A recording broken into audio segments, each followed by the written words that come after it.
नमस्कार साथियों, स्वागत है आपको अपने YouTube channel Amit Mishra classes पर। आज हम लोग 10th क्लास इकाई 1 भूगोल का संसाधन में मृदा संसाधन का हम लोग अध्ययन करेंगे। मृदा संसाधन का ऑब्जेक्टिव प्रश्न हम यहाँ पे आपको बताएंगे। इसको आप ध्यान पूर्वक देखिएगा तो पूर्ण का पूर्ण क्वेश्चन आंसर मैंने याद होने की मतलब मैं गारंटी लेता हूँ। बस आपको मेरी बातों को सुनना होगा। पहला जो क्वेश्चन है, देखिए क्वेश्चन है कि भारत के कुल भूमि के कितने प्रतिशत भाग पर मैदान है। तो देखिए भारत के कुल भूमि का मात्र 43% पर ही मैदान है। तो 43% मैदान है और पर्वत कितना है तो 30। तो मैदान है 43 और पर्वत है 30। तो 43 को और 30 को हुआ कितना तो 73% हुआ। बच रहा है कितना 27। 27 पर क्या है तो 27 पर बोल दीजिएगा पठार है, क्योंकि पर्वत मैदान पठार यानी कि पर्वत पठार मैदान 3 होते हैं। तो मैदान है 43, पर्वत है 30, तो पठार कितना होगा तो पठार हो जाएगा 27%। 2 नंबर में क्वेश्चन है कि भूमि उपयोग को प्रभावित करने वाले कितने कारक हैं। तो भूमि उपयोग को प्रभावित करने वाला कारक जो होता है 2 कारक होता है। एक होता है प्राकृतिक कारक, 2 नंबर होता है मानवीय कारक। प्राकृतिक कारक, मानवीय कारक। प्राकृतिक कारक के अंतर्गत आ जाएगा पहाड़, पठार, मैदान, जलवायु, मौसम, खनिज पदार्थ, ये सब आते हैं प्राकृतिक कारक के अंतर्गत। क्वेश्चन आ जाएगा कि बताइए कि मृदा किस कारक माने भूमि उपयोग को प्रभावित करने वाले किस कारक के अंतर्गत आएगा मृदा। क्या बोलेंगे हम प्राकृतिक बोलेंगे। वही क्वेश्चन आ जाएगा कि बताइए आतंकवाद भूमि उपयोग को प्रभावित करने वाले किस कारक के अंतर्गत आ जाएगा। तो हम बोलेंगे मानवीय कारक आ जाएगा, क्योंकि आतंकवाद मनुष्य होता है। जहाँ पे आतंकवाद ज्यादा रहेगा क्या वहाँ की भूमि उपयोग की जाएगी नहीं, वहाँ पे जनसंख्या नहीं रहेगी, वहाँ पे विरल जनसंख्या पाई जाएगी, लोग वहाँ से छोड़कर दूसरे स्थान पर चले जाएंगे। देखिए मानवीय कारक के अंतर्गत आ जाएगा शिक्षा के साधन, पर्यटन के साधन, रहन सहन, खान पान, उसके बाद से उद्योग धंधा, ये सब आते हैं किसके कारक अंतर्गत मानवीय कारक के अंतर्गत। जहाँ पे उद्योग धंधा रहेगा वहाँ पे लोग ज्यादा रहते हैं और वहाँ की भूमि ज्यादा उपयोग की जाती है। जहाँ पे पर्यटन के साधन और शिक्षा का जब केंद्र है, जैसे मान लीजिए पटना की जनसंख्या ज्यादा है कि हमारे यहाँ की जनसंख्या ज्यादा है, तो पटना की जनसंख्या ज्यादा होगी। हम तो गाँव से हैं, तो हमारे यहाँ की जनसंख्या ज्यादा नहीं है और पटना की जनसंख्या ज्यादा है। क्यों? क्योंकि वहाँ पे शिक्षा के साधन है, तो वहाँ पे ज्यादा जनसंख्या निवास करेगी। तो देखिए भूमि उपयोग को प्रभावित करने वाले कितने कारक 2, एक प्राकृतिक, 2 नंबर में मानवीय। जलवायु किस कारक के अंतर्गत आ जाएगा तो जलवायु आ जाएगा प्राकृतिक। रेलवे किस कारक के अंतर्गत तो रेलवे आ जाएगा मानवीय। 3 नंबर में क्वेश्चन है कि भारत के कुल भूमि का कितना प्रतिशत भाग उपयोग होता है। देखिए भारत के कुल भूमि का मात्र 93% भाग ही हम क्या करते हैं उपयोग करते हैं। भारत के कुल भूमि का 93% भाग हम क्या करते हैं उपयोग करते हैं। उस 93% भाग में कितनी पर कृषि की जाती है तो 54% भाग पर क्या की जाती है खेती। भारत के कुल भूमि का 93% भाग उपयोग होता है, क्योंकि जो 7% भाग बचता है ना वो किसी काम का नहीं होता है, और 54% पर खेती की जाती है। इसका क्वेश्चन है कि भारत के कुल भूमि के कितने प्रतिशत भाग पर कृषि होती है। तो भारत के कुल भूमि का तो मात्र 93% उपयोग किया जाता है, लेकिन उस 93% माने कुल भूमि ही क्वेश्चन आएगा कि भारत के कुल भूमि के कितने प्रतिशत भाग पर कृषि होती है। तो क्या बोलेंगे हम लोग 54 बोलेंगे हम लोग, समझे। तो कुल भूमि का मात्र 54% पर ही खेती करते हैं। उसके बाद क्वेश्चन आएगा कि पंजाब हरियाणा में कितने भूभाग पर खेती होती है। देख लीजिए कि भारत के कुल भूमि का 54% भाग पर खेती होती है और कुल भूमि का 93% उपयोग होता है, लेकिन पंजाब और हरियाणा में ना कुल भूमि का 80% पर खेती होती है। पंजाब और हरियाणा कृषि करना बंद कर देगा तो भारत भूखे मर जाएंगे, क्योंकि पंजाब और हरियाणा में भारत की 80% क्या होती है खेती होती है। मैंने 80% भूभाग पर होती है, मात्र 20% भूभाग पर क्या उद्योग धंधे हैं, स्कूल है, कॉलेज है, सब कुछ है। उसके बाद राष्ट्रीय वन नीति कब निर्धारित की गई। देखिए भारत में राष्ट्रीय वन नीति जो निर्धारित की गई 1952 में। राष्ट्रीय वन नीति निर्धारित की गई 1952 में, और वन नीति के अनुसार किसी भी देश में कितने प्रतिशत भूभाग पर वन होना चाहिए तो बोलिएगा 33। माने किसी भी देश में कितने प्रतिशत भूभाग पर वन होना चाहिए तो बोलेंगे हम लोग 33% भाग पर क्या होना चाहिए वन होना चाहिए। और राष्ट्रीय नीति कब पारित की गई तो 1952 में। उसके बाद गुजरात, राजस्थान, मध्य प्रदेश और महाराष्ट्र में भूमि निम्नीकरण, भूमि माने खराब होने का जो मुख्य कारण क्या है तो ये पंजाब जो है, गुजरात है, राजस्थान है, मध्य प्रदेश है और महाराष्ट्र है। गुजरात, राजस्थान, मध्य प्रदेश, महाराष्ट्र में भूमि निम्नीकरण का जो कारण है वो अति पशुचारण है। वहाँ पे पशुचारण ज्यादा मात्रा में होता है, इसलिए वहाँ की भूमि क्या हो गई खराब हो गई। उसके बाद क्वेश्चन आएगा कि पंजाब, हरियाणा, पश्चिमी उत्तर प्रदेश में भूमि निम्नीकरण का कारण क्या है तो अधिक सिंचाई। पंजाब में माने पंजाब को हम 5 नदियों की भूमि भी कहते हैं, यानी किसे माने भारत का कौन ऐसा राज्य इसको 5 नदियों की भूमि कहते हैं, तो क्या बोलेंगे हम लोग, पंजाब बोलेंगे। या क्वेश्चन एक अलग अलग आएगा, क्वेश्चन आ जाएगा कि महाराष्ट्र में भूमि निम्नीकरण का कारण क्या है। 4 ऑप्शन रहेगा कि अधिक सिंचाई, खनन, उसके बाद से रहेगा अति पशुचारण और इनमें से सभी। तो जो जानेगा कि हम महाराष्ट्र में भूमि निम्नीकरण का कारण क्या है, तो महाराष्ट्र में भूमि निम्नीकरण का कारण क्या है, तो क्या है अधिक सिंचाई है, अति पशुचारण है, समझे। तो उसके बाद क्वेश्चन अगर मान लीजिए देगा कि पश्चिमी उत्तर प्रदेश में भूमि निम्नीकरण का कारण क्या है, और 4 ऑप्शन उसी तरह से रहेगा कि अति पशुचारण, अधिक सिंचाई और खनन रहेगा, और इनमें से कोई नहीं रहेगा, इनमें से सभी रहेगा। तो हम जानेंगे कि पश्चिमी उत्तर प्रदेश में भूमि निम्नीकरण का कारण किससे हुआ है, तो अधिक सिंचाई से हुआ है, समझे। उसके बाद एक और क्वेश्चन आएगा कि झारखंड, तो आप जानते हैं कि झारखंड में खनिज पदार्थ ज्यादा है, तो खनिज पदार्थ ज्यादा है तो वहाँ पे खनन होगा। छत्तीसगढ़ में भी खनिज पदार्थ पाए जाते हैं तो वहां पे भी खनन होगा। मध्य प्रदेश में भी खनिज पदार्थ पाए जाते हैं और उड़ीसा में पाए जाते हैं। उड़ीसा भारत का 20% लोहा का उत्पादन करता है। तो इन चारों जगह खनन होगा, और खनन से क्या होगा, जो सेल खड़िया उड़ेंगी वो भूमि को क्या करेंगी, निम्नीकरण करेंगी। तो क्वेश्चन आएगा कि झारखंड हो, छत्तीसगढ़ हो, मध्य प्रदेश हो, उड़ीसा हो, इनमें भूमि निम्नीकरण का कारण क्या है, तो हम क्या बोलेंगे, खनन बोलेंगे। 1 नंबरिया में क्वेश्चन मैंने रखा हुआ आएगा, जैसे कि दिए क्वेश्चन की उड़ीसा में भूमि निम्नीकरण का कारण क्या है, तो खनन। और कोई बच्चा कहेगा सर मध्य प्रदेश यहाँ पे भी है, मध्य प्रदेश यहाँ पे है, तो अगर मध्य प्रदेश में ऑप्शन में ये अति पशुचारण दे देगा तो ये खनन नहीं देगा, मध्य प्रदेश ये दोनों में है, इसको ध्यान देंगे। उसके बाद 10 नंबर क्वेश्चन है कि मृदा निर्माण में कुल कितने कारक जिम्मेवार होते हैं। देखिए मृदा निर्माण में ना 4 कारक जिम्मेवार होते हैं, मृदा निर्माण में ना मात्र 3 कारक जिम्मेवार होते हैं। उन 3 कारकों का नाम है, 1 नंबर में हम वो लिखेंगे कि भौतिक कारक, 2 नंबर में हो जाएगा जैविक, और 3 नंबर में हो जाएगा रासायनिक। मृदा निर्माण में कितने कारक जिम्मेवार, तो मृदा निर्माण में 3 कारक जिम्मेवार होते हैं। ऑप्शन में मन देगा कि मृदा निर्माण में कितने कारक जिम्मेवार होते हैं, 1 2 3 4 रहेगा, तो हम क्या मारेंगे, 3 मारेंगे, यानी कि भौतिक कारक, जैविक कारक, रासायनिक कारक। उसके बाद क्वेश्चन है कि मृदा चोर किसे कहते हैं। तो मृदा चोर का मतलब ना, इसको बोलेंगे हम कि जो मृदा को एक स्थान से उठा करके दूसरे स्थान पर लेकर चले जाते हैं उनको हम लोग मृदा चोर कहते हैं। तो मृदा चोर किसे कहते हैं बताइए, जब जोर जोर से जब आंधियां चलती हैं तो धूल कण उड़ता है, तो यहाँ के धूल कण को यहाँ से उठा करके कहीं और लेकर चला जाता है। तो ये बताइए, तो धूल कण क्या हो जाएगी, मृदा चोर नहीं, बोले हाँ, हवा क्या हो जाएगा, मृदा चोर नहीं होगा, ठीक। उसके बाद बाढ़ आता है, तो जब बाढ़ आता है तो जब तटीय भागों को डुबो देता है तो वहाँ पे मिट्टी के कटाव करता है, तो मिट्टी के कटाव करता है तो मिट्टी को अपने साथ लेकर चला जाता है, तो उसको मृदा चोर नहीं कहेंगे। तो हवा और जल को हम क्या बोलते हैं, तो मृदा चोर कहते हैं। देखिए इसको हम मृदा निर्माण के जो 3 कारक होते हैं, भौतिक कारक, जैविक कारक, रासायनिक कारक। भौतिक कारक के अंतर्गत क्या किया जाएगा, तो भौतिक कारक के अंतर्गत देखिए ये भौतिक कारक है, और भौतिक कारक के अंतर्गत आता है तापमान,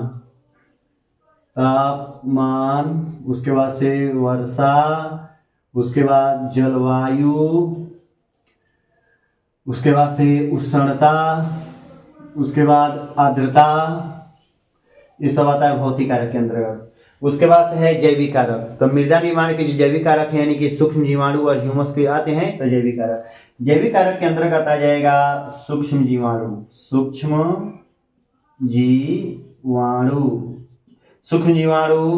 बैक्टीरिया। 3 नंबर में है रासायनिक कारक।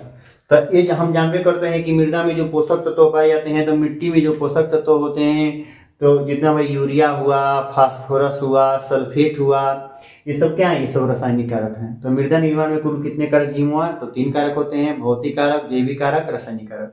क्वेश्चन दे देगा कि बताइए जलवायु मृदा के निर्माण में किस कारक के अंतर्गत आता है, तो भौतिक होगा, जैविक होगा कि रासायनिक होगा, तो हम मारेंगे भौतिक। जलवायु में वर्षा हो जाएगा, आर्द्रता, उष्णता, तापमान। क्वेश्चन आएगा कि बताइए आर्द्रता मृदा निर्माण के किस कारक के अंतर्गत है, भौतिक है कि जैविक है कि रासायनिक है, तो हम क्या मारेंगे भौतिक। क्वेश्चन आएगा कि बताइए जीवाणु हो गए या ह्यूमस मृदा निर्माण में किस कारक के अंतर्गत है, तो क्या बोलेंगे हम लोग इसको हम बोलेंगे जैविक कारक के अंतर्गत। पोटाश, यूरिया, ये सब मृदा निर्माण किस कारक के अंतर्गत आएगा, तो हम बोलेंगे रासायनिक कारक। देखिए हम मृदा के बारे में अब इसको हम ट्रिक्स बताने जा रहे हैं कि मृदा कितनी प्रकार की होती हैं, कितने भूभाग पर कौन सी मिट्टी पाई जाती हैं, मृदा के उपयोग क्या हैं, और मृदा में कौन कौन सी फसलें लगाई जाती हैं, काजू की खेती कहाँ होती है, तंबाकू की खेती कहाँ होती है, इसको क्या कीजिए, आप स्क्रीनशॉट लीजिए और तब उसको हम ट्री के माध्यम से आगे हम बताएंगे। आगे हम देखेंगे। अब देखिए ये है ना कि मृदा के प्रकार, तो इसका हम ट्री भी बनाए हैं। इसको अगर आप देख लेते हैं ना तो इसमें लगभग 20 क्वेश्चन एक नंबरिया का होगा, वो आपका कंप्लीट हो जाएगा। बस मेरी बातों को आप सुनिए। देखिए इसका हम ट्रिक बनाए हैं ना कि मृदा के प्रकार, तो मृदा के प्रकार का हम ट्रिक बनाए हैं कि कल मैं लेट से लाल जल पर्वत देखा, कल मैं लेट से लाल जल पर्वत देखा। कल से बोलिएगा काली मृदा, लेट मैस हो जाएगा मरुस्थलीय मृदा, लेट से लेटराइट मृदा, लाल से लाल एवं पीली मृदा, जल से जलोढ़ मृदा, और पर्वत से बोलिएगा पर्वतीय मृदा। ठीक है, ठीक, पर्वतीय मृदा हम नहीं लिखे हैं, नहीं लिखे, तो पर्वत से बोलिएगा पर्वतीय मृदा। उसके बाद देखिए अब इसका हम गहन अध्ययन करेंगे। पहला है कि कल से हो जाएगा काली मृदा, तो देखिए काली मृदा को स्थानीय भाषा में रेगुर मृदा भी कहते हैं, और काली मृदा का रंग काला होता है लोहा और एल्युमिनियम के कारण। लोहा माने लौह यौगिक और एल्युमिनियम के कारण काली मृदा का रंग काला होता है, और स्थानीय भाषा में इसको रेगुर मृदा भी कहते हैं। काली मृदा में सबसे ज्यादा कपास की खेती की जाती है, इसलिए काली मृदा को हम लोग काली कपासी भी कहते हैं। काली मृदा में कौन कौन से तत्व पाए जाते हैं, तो काली मृदा में कैल्शियम, पोटास, मैग्नीशियम पाया जाता है। देखिए काली मृदा को ना अंतरराष्ट्रीय माने काली मृदा का नाम ना विश्व में क्या है, तो काली मृदा को ना विश्व में कहा जाता है, इसको चेरनोजम कहा जाता है। काली मृदा को विश्व में क्या कहा जाता है, काली मृदा को विश्व में कहा जाता है चेरनोजम कहा जाता है। अंतर्राष्ट्रीय भाषा में काली मृदा का नाम क्या है, तो चेरनोजम है। देखिए काली मृदा का विस्तार कितने भूभाग पर है, तो बोलिएगा 6.4 करोड़, 6.4 करोड़ हेक्टेयर भूभाग पर काली मृदा का क्या है, विस्तार है। काली कपासी किस मृदा को कहते हैं, तो काली मृदा में। काली मृदा में सबसे ज्यादा कौन सी फसल लगाई जाती है, तो कपास की। काली मृदा का रंग काला क्यों होता है, तो लौह यौगिक और एल्युमिनियम का काली मृदा का रंग काला होता है। काली मृदा में कौन कौन से तत्व पाए जाते हैं, तो कैल्शियम, पोटास, मैग्नीशियम पाए जाते हैं। उसके बाद देखिए काली मृदा कहाँ कहाँ पाई जाएगा, तो आपको ये बताना है कि काली कपास की उद्योग कहाँ कहाँ है, तो मुंबई में है, उसके बाद से गुजरात में है, और उसके बाद से राजस्थान में है, उसके बाद मुंबई, गुजरात, राजस्थान। देखिए अब यहाँ पे आपकी बात की जाए कि काली मृदा में देखिए गुजरात जो है ना, भारत का मैनचेस्टर कहा जाता है अहमदाबाद को। भारत का सूती वस्त्र, देखिए भारत का मैनचेस्टर कहते हैं अहमदाबाद को। ये गुजरात में है, साबरमती नदी के किनारे है। तो भारत का मैनचेस्टर क्यों कहा जाता है, क्योंकि वहाँ पे सबसे ज्यादा उद्योग, सबसे ज्यादा कपड़ा की फैक्ट्रियाँ हैं। तो भारत का मैनचेस्टर किसे कहते हैं, तो अहमदाबाद को कहते हैं। सूती उद्योग की जननी माने सूती उद्योग की महानगरी किसे कहा जाता है, तो मुंबई को। मुंबई में भी कपड़ा का बहुत ज्यादा उद्योग है, तो सूती वस्त्र उद्योग की महानगरी किसे कहते हैं, तो मुंबई को। और भारत का मैनचेस्टर किसे कहते हैं, तो अहमदाबाद को। उत्तर भारत का मैनचेस्टर है कानपुर, और दक्षिण भारत का मैनचेस्टर है कोयम्बटूर। इसको 3 क्वेश्चन याद रखिएगा, ये हमेशा पूछता है कि भारत का मैनचेस्टर अहमदाबाद, उत्तर भारत का कानपुर, दक्षिण भारत का कोयम्बटूर। उसके बाद से किस मृदा को काली कपासी कहते हैं, तो काली मृदा को। काली मृदा का दूसरा नाम क्या है, रेगुर मृदा। काली मृदा का विस्तार कितने भूभाग पर है, तो 6.4 करोड़। काली मृदा में किसकी खेती होती है, सबसे ज्यादा तो कपास की खेती होती है। सबसे ज्यादा दिन तक ले जल धारण करने वाली मृदा कौन है, तो काली मृदा है। और काली मृदा की जुताई कब की जाती है, तो बोलिएगा ना कि मानसून के पहले बौछार में काली मृदा की जुताई हो जाती है। देखिए इसे कम से कम 8 क्वेश्चन हुआ कि नहीं हुआ, या क्वेश्चन याद होगा। देखिए उसके बाद से 2 नंबर में आ जाएगा, मैं से बोलिएगा कि मरुस्थलीय मृदा। क्वेश्चन आता है ना कि किस मृदा को बांझ मृदा कहते हैं। बांझ, चाहे किस मृदा को मारा हुआ मृदा कहते हैं, या किस मृदा को बांझ मृदा कहते हैं, तो बोलेंगे मरुस्थलीय मृदा को हम लोग बांझ मृदा कहते हैं, या मरुस्थलीय मृदा को मरा हुआ मृदा कहते हैं। मरुस्थलीय मृदा की बात की जाए तो देखिए मरुस्थलीय मृदा लवणीय होता है। मरुस्थलीय मृदा लवणीय होता है, और इसमें क्या पाया जाता है, तो जिप्सम पाया जाता है। मरुस्थलीय मृदा का रंग लाल और भूरा होता है, इसको बांझ मृदा कहा जाता है। और मरुस्थलीय मृदा में कौन कौन सी फसलें लगाई जाती हैं, तो मोटे अनाज लगाए जाते हैं। अब मोटे अनाज के नाम दिया जाएगा। मोटे अनाज किसे कहते हैं, तो मोटे अनाज कहते हैं ज्वार, बाजरा, रागी। ज्वार, बाजरा, रागी, ये 3 को जो है ये मोटा अनाज है। लेकिन उसके साथ साथ हम क्या कह देंगे, मक्का को भी हम मोटा अनाज ही कहते हैं। ठीक है, तो देंगे कि ज्वार हो जाएगा, बाजरा, रागी, ये क्या है, ये तीनों मोटे अनाज है। तो ज्वार, बाजरा, रागी तीनों मोटे अनाज हैं। ज्वार, बाजरा, रागी के साथ साथ मक्का भी क्या हो जाएगा, ये मोटा अनाज है।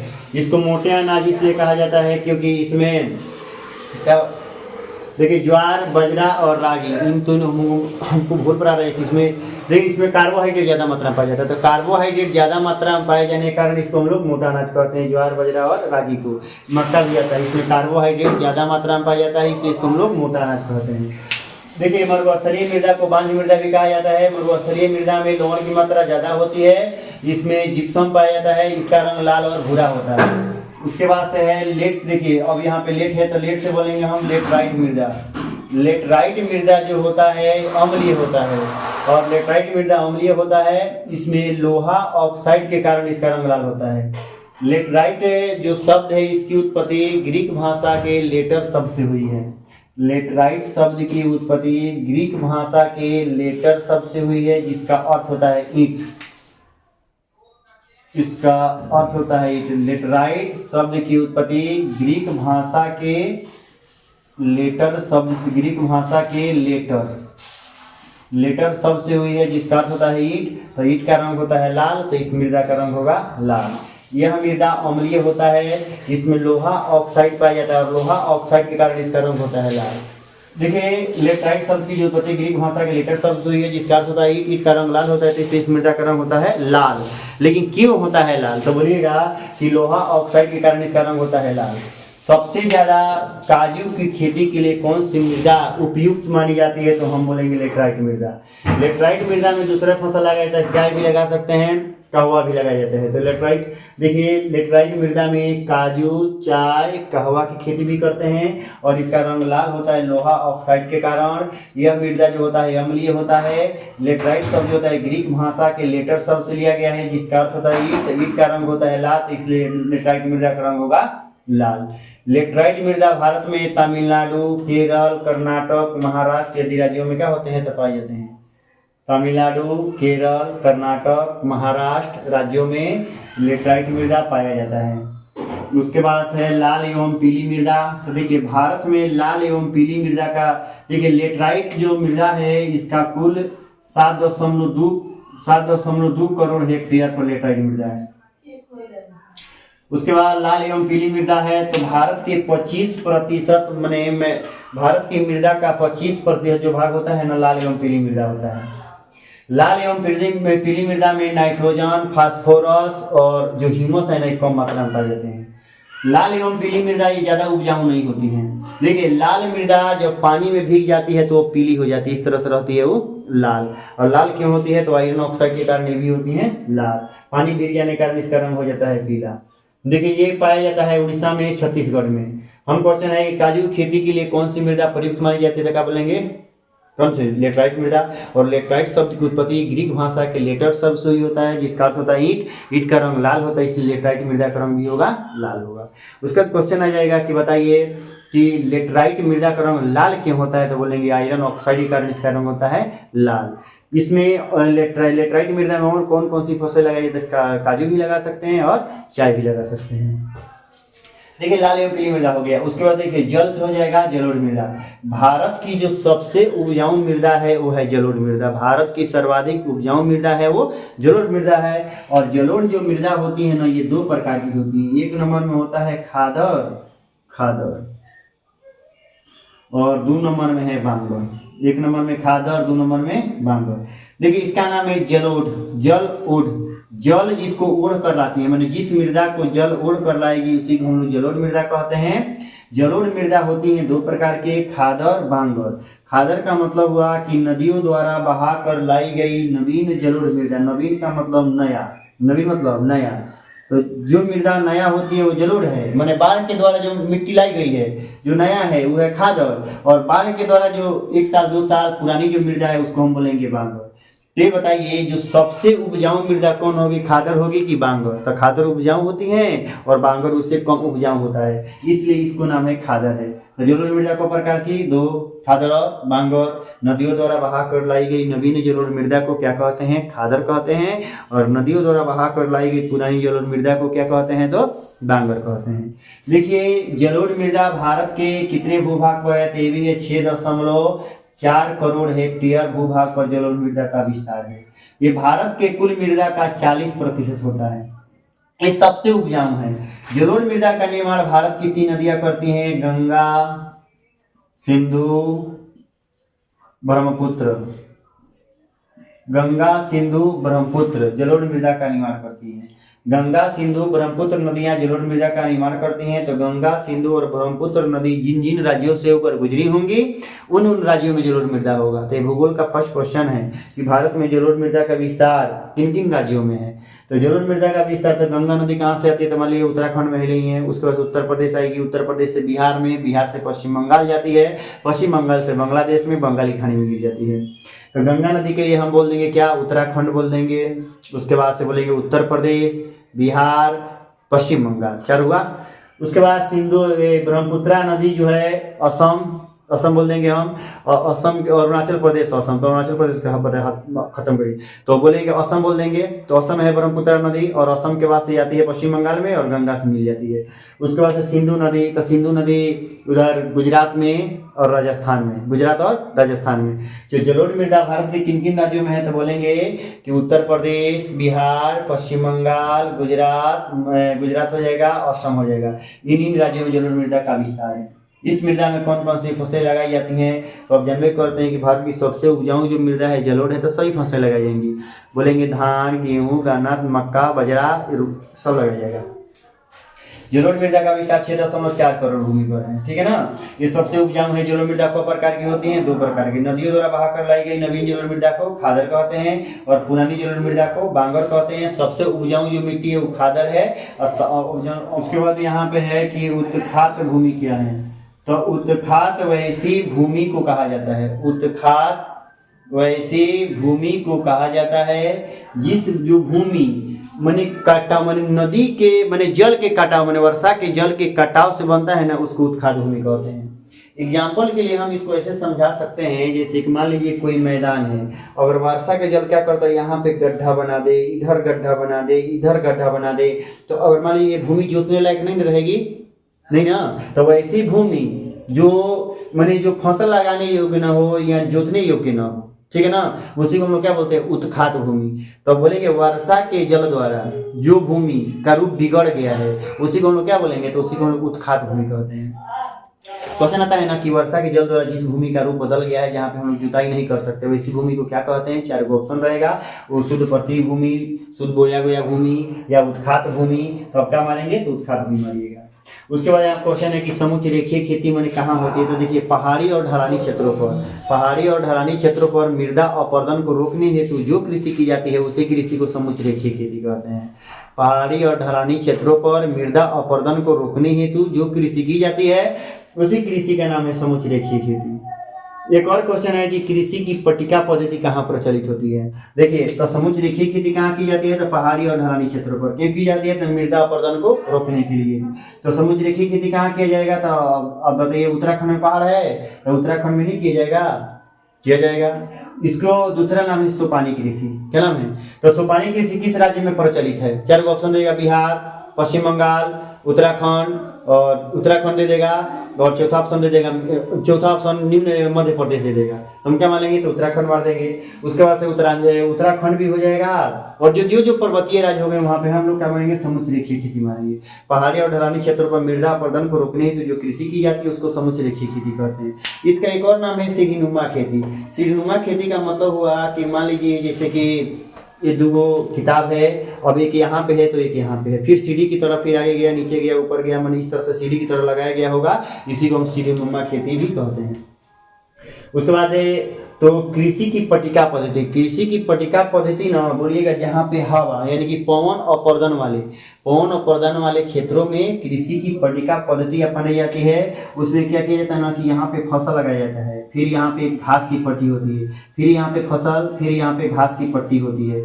यानी कि जब हवाएं जोर से चलेंगी तो पहले घास में प्रवेश करेंगी, फिर आएंगी फसल पर, तो फसल पर कम प्रभाव करेंगी, फिर इधर से पहले घास में प्रवेश करेंगी, फिर फसल पर आएंगी।